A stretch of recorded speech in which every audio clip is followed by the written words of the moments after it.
നമസ്കാരം.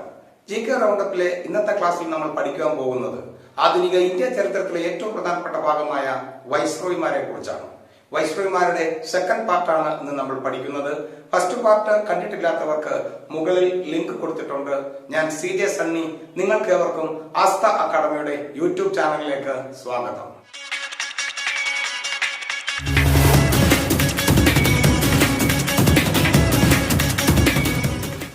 കഴിഞ്ഞ ക്ലാസ്സിൽ നമ്മൾ പഠിച്ചു നിർത്തിയത് കഴ്സൺ പ്രഭുവിനെ കുറിച്ചാണ്. കഴ്സൺ പ്രഭുവിന് ശേഷം നമുക്കിനി പഠിച്ചു തുടങ്ങേണ്ടത് മിന്റോ സെക്കൻഡിനെ കുറിച്ചാണ്. 1905 മുതൽ 1910 വരെയുള്ള കാലഘട്ടമാണ് മിന്റോ സെക്കൻഡിന്റെ കാലഘട്ടം. മുസ്ലിം ലീഗിന്റെ രൂപീകരണ വേളയിലെ വൈസ്രോയിയാണ് മിന്റോ സെക്കൻഡ്. 1906 ആധുനിക ബംഗ്ലാദേശിന്റെ തലസ്ഥാനമായ ധാക്കയിൽ ആഗാ ഖാനും നവാബ് സലീമുള്ളയും ചേർന്നാണ് മുസ്ലിം ലീഗിന് തുടക്കം കുറിച്ചത്. അപ്പോൾ മുസ്ലിം ലീഗ് രൂപീകരിച്ചത് ആരെല്ലാം? ആഗാ ഖാൻ, നവാബ് സലീമുള്ള എന്ന് 1906 എവിടെ? ധാക്കയിൽ. അപ്പോൾ മുസ്ലിം ലീഗിന്റെ രൂപീകരണ വേളയിലെ വൈസ്രോയി മിന്റോ സെക്കൻഡ്. മുസ്ലിം ലീഗ് രൂപീകരിച്ചത് 1906 ധാക്കയിൽ ആഗാ ഖാനും നവാബ് സലീമുള്ളയും. 1907 സൂററ്റ് സമ്മേളനത്തിൽ കോൺഗ്രസ് രണ്ടായി പിരിഞ്ഞു. 1907 സൂററ്റ് സമ്മേളനത്തിൽ കോൺഗ്രസ് രണ്ടായി പിരിഞ്ഞപ്പോൾ വൈസ്രോയി മിന്റോ സെക്കൻഡ് ആയിരുന്നു. അതുപോലെ മിന്റോ സെക്കൻഡുമായി ബന്ധപ്പെട്ട ഏറ്റവും പ്രധാനപ്പെട്ട ഒരു പോയിന്റ് ആണ് Minto Morley reforms. 1909 Minto Morley ഭരണപരിഷ്കാരം അനുസരിച്ച് മുസ്ലിങ്ങൾക്ക് പ്രത്യേക നിയോജക മണ്ഡലങ്ങൾ കൊണ്ടുവന്നു. മുസ്ലിങ്ങൾക്ക് പ്രത്യേക നിയോജക മണ്ഡലങ്ങൾ കൊണ്ടുവന്ന മിന്റോ മോർലി ഭരണപരിഷ്കാരം മിന്റോ സെക്കൻഡിന്റെ ഏറ്റവും പ്രധാനപ്പെട്ട ഒരു പോയിന്റ് ആണ്. അപ്പോൾ മിന്റോ സെക്കൻഡുമായി ബന്ധപ്പെട്ട പോയിന്റുകൾ നമുക്ക് ഒന്നുകൂടി നോക്കാം. മുസ്ലിം ലീഗിന്റെ രൂപീകരണ വേളയിലെ വൈസ്രോയിയാണ് മിന്റോ സെക്കൻഡ്. 1906 ആഗാ ഖാനും നവാബ് സലീമുള്ളയും ചേർന്ന് ധാക്കയിലാണ് മുസ്ലിം ലീഗിന് തുടക്കം കുറിച്ചത്. 1907 സൂററ്റ് സമ്മേളനത്തിൽ കോൺഗ്രസ് രണ്ടായി പിരിഞ്ഞപ്പോൾ വൈസ്രോയി മിന്റോ സെക്കൻഡ് ആയിരുന്നു. മുസ്ലിങ്ങൾക്ക് പ്രത്യേക നിയോജക മണ്ഡലങ്ങൾ കൊണ്ടുവന്ന മിന്റോ മോർലി ഭരണപരിഷ്കാരം മിന്റോ സെക്കൻഡുമായി ബന്ധപ്പെട്ട ഏറ്റവും പ്രധാനപ്പെട്ട പോയിന്റാണ്. അടുത്ത വൈസ്രോയിയാണ് ഹാർഡിഞ്ച് സെക്കൻഡ്. 1910 മുതൽ 1916 വരെയുള്ള കാലഘട്ടമാണ് ഹാർഡിഞ്ച് സെക്കൻഡിന്റെ കാലഘട്ടം.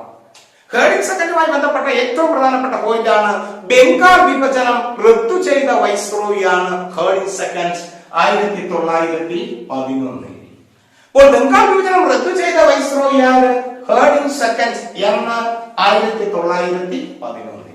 അപ്പോൾ കഴിഞ്ഞ ക്ലാസ്സിൽ നമ്മൾ പഠിച്ചു ബംഗാൾ വിഭജിച്ചതാര്? കഴ്സൺ പ്രഭു എന്ന് 1905.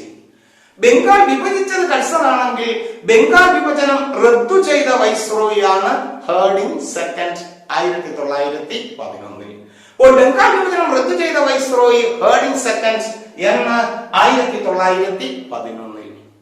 അതുപോലെ ഇന്ത്യയുടെ തലസ്ഥാനം കൽക്കട്ടയിൽ നിന്നും ഡൽഹിയിലേക്ക് മാറ്റിയതും 1911 വൈസ്രോയി ഹാർഡിഞ്ച് സെക്കൻഡ്.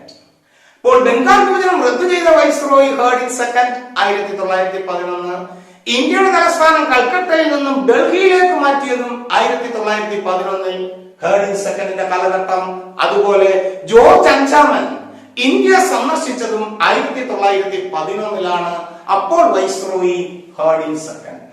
അപ്പോൾ 1911 ബന്ധപ്പെട്ട ഹാർഡിഞ്ച് സെക്കൻഡിന്റെ 3 പോയിന്റുകളാണ്: ബംഗാൾ വിഭജനം റദ്ദു ചെയ്ത വൈസ്രോയി ഹാർഡിഞ്ച് സെക്കൻഡ്, ഇന്ത്യയുടെ തലസ്ഥാനം കൽക്കട്ടയിൽ നിന്നും ഡൽഹിയിലേക്ക് മാറ്റിയത് 1911 ഹാർഡിഞ്ച് സെക്കൻഡിന്റെ കാലഘട്ടം, ജോർജ് അഞ്ചാമൻ ഇന്ത്യ സന്ദർശിച്ചപ്പോൾ വൈസ്രോയി ഹാർഡിഞ്ച് സെക്കൻഡ്. ഇത് 3 1911. ഇനി 1913 ലാലാ ഹർദയാൽ ഗദ്ദാർ പാർട്ടിക്ക് രൂപം കൊടുത്തത്. 1913 ലാലാ ഹർദയാൽ ഗദ്ദാർ പാർട്ടിക്ക് രൂപം കൊടുത്തപ്പോൾ വൈസ്രോയി ഹാർഡിഞ്ച് സെക്കൻഡ്. ലാലാ ഹർദയാൽ ഗദ്ദാർ പാർട്ടിക്ക് രൂപം കൊടുത്തത് 1913. അപ്പോൾ ഗദ്ദാർ പാർട്ടി ആരംഭിച്ചതാണ് ലാലാ ഹർദയാൽ എന്ന് 1913. അതുപോലെ ഒന്നാം ലോകമഹായുദ്ധം പൊട്ടിപ്പുറപ്പെട്ടപ്പോൾ വൈസ്രോയി ഹാർഡിഞ്ച് സെക്കൻഡ് ആണ്. ഒന്നാം ലോകമഹായുദ്ധം പൊട്ടിപ്പുറപ്പെട്ട 1914. അപ്പോൾ ഒന്നാം ലോകമഹായുദ്ധം പൊട്ടിപ്പുറപ്പെട്ടപ്പോൾ വൈസ്രോയി ആര്? ഹേർഡിംഗ് സെക്കൻഡ്. അതുപോലെ ഹിന്ദു മഹാസഭയ്ക്ക് 1915 മദൻ മോഹൻ മാളവ്യ രൂപം കൊടുത്തപ്പോൾ വൈസ്രോയിയും ഹേർഡിംഗ് സെക്കൻഡ്. അപ്പോൾ ഹിന്ദു മഹാസഭയ്ക്ക് രൂപം കൊടുത്തതാര്? മദൻ മോഹൻ മാളവ്യ എന്ന് 1915. അപ്പൊ ഹേർഡിംഗ് സെക്കൻഡുമായി ബന്ധപ്പെട്ടിട്ടുള്ള ആ പോയിന്റുകൾ ഒന്നുകൂടെ നോക്കാം. ബംഗാൾ വിഭജനം റദ്ദു ചെയ്ത വൈസ്രോയിയാണ് ഹേർഡിംഗ് സെക്കൻഡ്.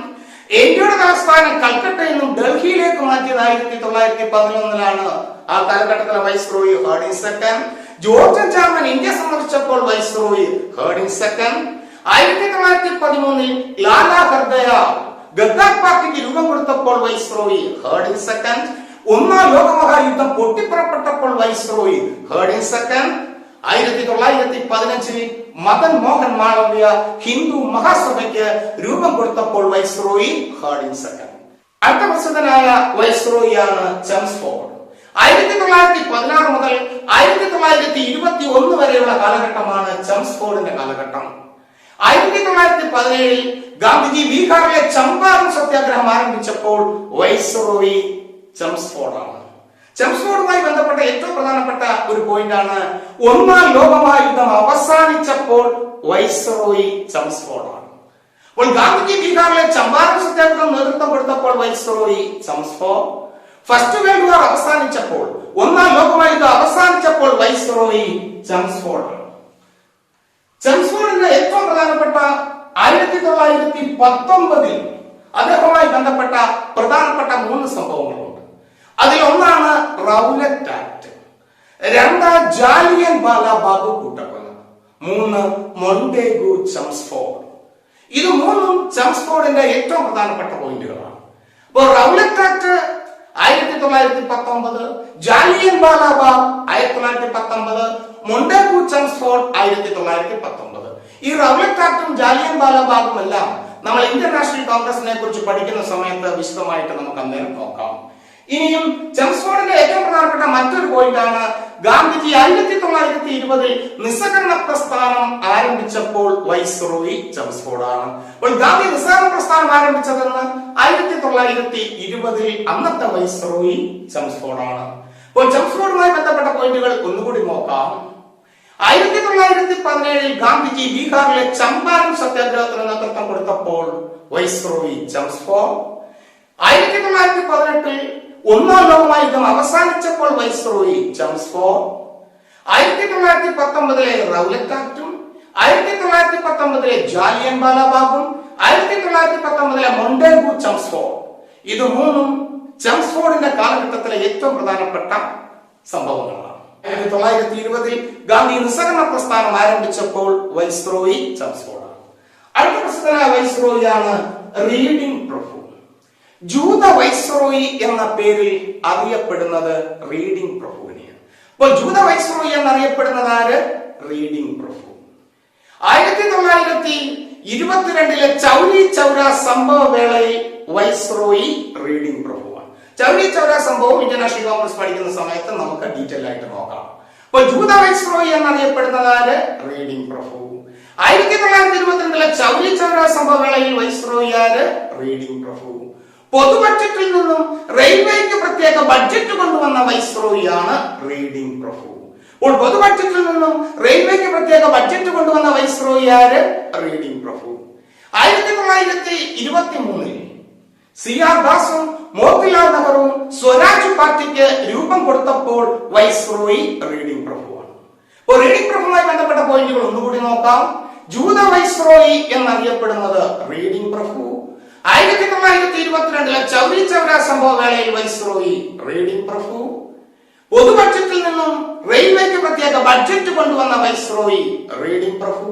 ഇനി 1923 സ്വരാജ് പാർട്ടി ആരംഭിച്ചു CR ദാസും മോത്തിലാൽ നെഹ്റുവും, അന്നത്തെ വൈസ്രോയിയും റീഡിംഗ് പ്രഭു. ഇനി INCയുടെ പ്രസിഡന്റായി ഗാന്ധിജി ഒരു പ്രാവശ്യമേ ആയിട്ടുള്ളൂ. അത് 1924 ബെൽഗാം സമ്മേളനത്തിലാണ്. ഒരു ഗാന്ധിജി INCയുടെ പ്രസിഡന്റായി 1924 മാറിയപ്പോൾ വൈസ്രോയി റീഡിംഗ് പ്രഭു. അടുത്ത പ്രസിദ്ധനായ നമ്മുടെ വൈസ്രോയിയാണ് ഇർവിൻ പ്രഭു. 1927 മുതൽ 1931 വരെയുള്ള കാലഘട്ടമാണ് ഇർവിൻ പ്രഭുവിന്റെ കാലഘട്ടം. ക്രിസ്ത്യൻ വൈസ്രോയി എന്ന പേരിൽ അറിയപ്പെടുന്ന വൈസ്രോയിയാണ് ഇർവിൻ പ്രഭു. അപ്പോൾ ക്രിസ്ത്യൻ വൈസ്രോയി എന്ന പേരിൽ അറിയപ്പെടുന്ന വൈസ്രോയി ആര്? ഇർവിൻ പ്രഭു. 1928 സൈമൺ കമ്മീഷൻ ഇന്ത്യയിൽ വന്നപ്പോൾ വൈസ്രോയി ഇർവിനാണ്. അപ്പോൾ 1928 സൈമൺ കമ്മീഷൻ ഇന്ത്യയിൽ വന്നപ്പോൾ വൈസ്രോയി ആരാണ്? ഇർവിൻ പ്രഭു. 1929 ലാഹോർ സമ്മേളനം പൂർണ്ണ സ്വരാജ് കോൺഗ്രസിന് ലക്ഷ്യമെന്ന് പ്രഖ്യാപിച്ച 1929 ലാഹോർ സമ്മേളന വേളയിലും വൈസ്രോയി ഇർവിൻ പ്രഭുവാണ്. ഗാന്ധിജി നേതൃത്വം കൊടുത്ത രണ്ടാമത്തെ ജനകീയ പ്രക്ഷോഭമായ 1930 സിവിൽ നിയമ ലംഘനം, സിവിൽ ഡിസൊബീഡിയൻസ് നടന്നപ്പോഴും വൈസ്രോയി ഇർവിൻ പ്രഭുവാണ്. ഇർവിൻ പ്രഭുവുമായി ബന്ധപ്പെട്ട ഏറ്റവും പ്രധാനപ്പെട്ട പോയിന്റാണ് 1931 ഗാന്ധി ഇർവിൻ സന്ധി. 1931 ഗാന്ധി ഇർവിൻ സന്ധി പ്രകാരമാണ് ഉപ്പ് സത്യാഗ്രഹം, സിവിൽ നിയമലംഘനം അവസാനിച്ചത്. അപ്പോൾ ഇർവിൻ പ്രഭുവുമായി ബന്ധപ്പെട്ട പോയിന്റുകൾ ഒരിക്കൽ കൂടി ശ്രദ്ധിക്കേണ്ടതായിട്ടുണ്ട്. 1928 സൈമൺ കമ്മീഷൻ ഇന്ത്യയിൽ വന്നപ്പോൾ വൈസ്രോയിയാണ് ഇർവിൻ. ക്രിസ്ത്യൻ വൈസ്രോയി എന്ന പേരിൽ ഇർവിൻ പ്രഭുവിനെ അറിയപ്പെടുന്നുണ്ട്. 1929 ലാഹോർ സമ്മേളനം നടന്നപ്പോൾ വൈസ്രോയി ഇർവിൻ പ്രഭുവാണ്. ഗാന്ധി നേതൃത്വം കൊടുത്ത രണ്ടാമത്തെ ജനകീയ പ്രക്ഷോഭമായ സിവിൽ നിയമലംഘനം ആരംഭിച്ചപ്പോൾ വൈസ്രോയി ഇർവിൻ പ്രഭുവാണ്. പ്രസിദ്ധമായ ഗാന്ധി ഇർവിൻ സന്ധിയിൽ ഒപ്പുവെച്ചതും ഇർവിൻ പ്രഭുവാണ്. അടുത്ത പ്രസിദ്ധനായ വൈസ്രോയിയാണ് വെല്ലിംഗ്ടൺ പ്രഭു. അദ്ദേഹവുമായി ബന്ധപ്പെട്ട ഏറ്റവും പ്രധാനപ്പെട്ട ഒരു പോയിന്റ് മാത്രം നോക്കിയാൽ മതി. പല പരീക്ഷകൾക്ക് ചോദിച്ചിട്ടുള്ളതാണ്. 1935 ഗവൺമെന്റ് ഓഫ് ഇന്ത്യ ആക്ട് വേളയിൽ വൈസ്രോയി ആര്? വെല്ലിംഗ്ടൺ പ്രഭു. അതുപോലെ 1931-32 കാലഘട്ടത്തിലെ 2ഉം 3ഉം വട്ടമേശ സമ്മേളന വേളയിൽ വൈസ്രോയി വെല്ലിംഗ്ടൺ പ്രഭുവായിരുന്നു. അപ്പോൾ വെല്ലിംഗ്ടൺ പ്രഭുവുമായി ബന്ധപ്പെട്ട 2 പോയിന്റ് ഒരിക്കൽ കൂടി നോക്കാം. 1935 ഗവൺമെന്റ് ഓഫ് ഇന്ത്യ ആക്ട് വേളയിൽ വൈസ്രോയി വെല്ലിംഗ്ടൺ പ്രഭു. 1931-32 2ഉം 3ഉം വട്ടമേശ സമ്മേളനങ്ങൾ നടന്നപ്പോൾ വൈസ്രോയി വെല്ലിംഗ്ടൺ പ്രഭു. അടുത്ത പ്രസിദ്ധനായ വൈസ്രോയിയാണ് ലിൻ ലിത്ഗോ. 1939 രണ്ടാം ലോക മഹായുദ്ധം പൊട്ടിപ്പുറപ്പെട്ടപ്പോൾ വൈസ്രോയി ലിൻ ലിത്ഗോ ആയിരുന്നു. അപ്പോൾ 1914 ഫസ്റ്റ് വേൾഡ് വാർ പൊട്ടിപ്പുറപ്പെട്ടപ്പോൾ viceroy Hardinge second. First world war അവസാനിച്ചപ്പോൾ വൈസ്രോയി ചംസ്ഫോർഡ്. ഇവിടെ സെക്കൻഡ് വേൾഡ് വാർ ആരംഭിച്ചപ്പോൾ വൈസ്രോയി ലിൻ ലിത്ഗോ. ലിൻ ലിത്ഗോയുമായി ബന്ധപ്പെട്ട പരീക്ഷയ്ക്ക് സ്ഥിരം ചോദിക്കുന്ന ചോദ്യമാണ് ഓഗസ്റ്റ് ഓഫർ. ഓഗസ്റ്റ് ഓഫർ ഏത് വൈസ്രോയിയുമായി ബന്ധപ്പെട്ടിരിക്കുന്നു? ലിൻ ലിത്ഗോ. ഓഗസ്റ്റ് ഓഫർ ലിൻ ലിത്ഗോ പാസാക്കിയത് 1940-ലാണ്. അപ്പോൾ ഓഗസ്റ്റ് ഓഫർ ഏത് വൈസ്രോയിയുമായി ബന്ധപ്പെട്ടിരിക്കുന്നു? ലിൻ ലിത്ഗോ എന്ന് 1940. ലിൻ ലിത്ഗോയുടെ ഏറ്റവും പ്രധാനപ്പെട്ട മറ്റു 2 പോയിന്റാണ് 1942 ക്രിപ്സ് മിഷൻ ഇന്ത്യയിൽ എത്തിച്ചേർന്നു. അപ്പോൾ ക്രിപ്സ് മിഷൻ ഇന്ത്യയിൽ വന്ന വർഷം 1942 വൈസ്രോയി ആര്? ലിൻ ലിത്ഗോ. അതുപോലെ 1942 ഗാന്ധിജി 3ാമത്തെ ജനകീയ പ്രക്ഷോഭം ആരംഭിച്ചു, ക്വിറ്റ് ഇന്ത്യ. അതും 1942. അപ്പോൾ 1942 ക്രിപ്സ് മിഷൻ വന്നപ്പോഴും 1942 ഗാന്ധിജി 3ാമത്തെ ജനകീയ പ്രക്ഷോഭമായ ക്വിറ്റ് ഇന്ത്യ സമരം ആരംഭിച്ചപ്പോഴും viceroy Linlithgow.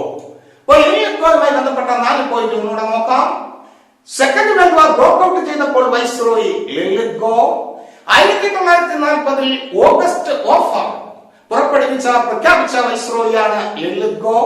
1942 Cripps mission ഇന്ത്യയിൽ വന്നപ്പോൾ വൈസ്രോയി ലിൻ ലിത്ഗോ.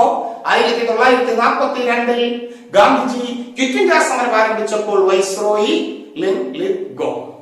അടുത്ത പ്രസിദ്ധനായ വൈസ്രോയിയാണ് വേവൽ പ്രഭു. വേവൽ പ്രഭുവുമായി ബന്ധപ്പെട്ട ഏറ്റവും പ്രധാനപ്പെട്ട പോയിന്റ് 1946 ക്യാബിനറ്റ് മിഷൻ ഇന്ത്യയിൽ വന്നപ്പോൾ വൈസ്രോയി വേവൽ പ്രഭുവാണ്. അപ്പോൾ ക്യാബിനറ്റ് മിഷൻ ഇന്ത്യയിൽ വന്നതെന്ന് 1946.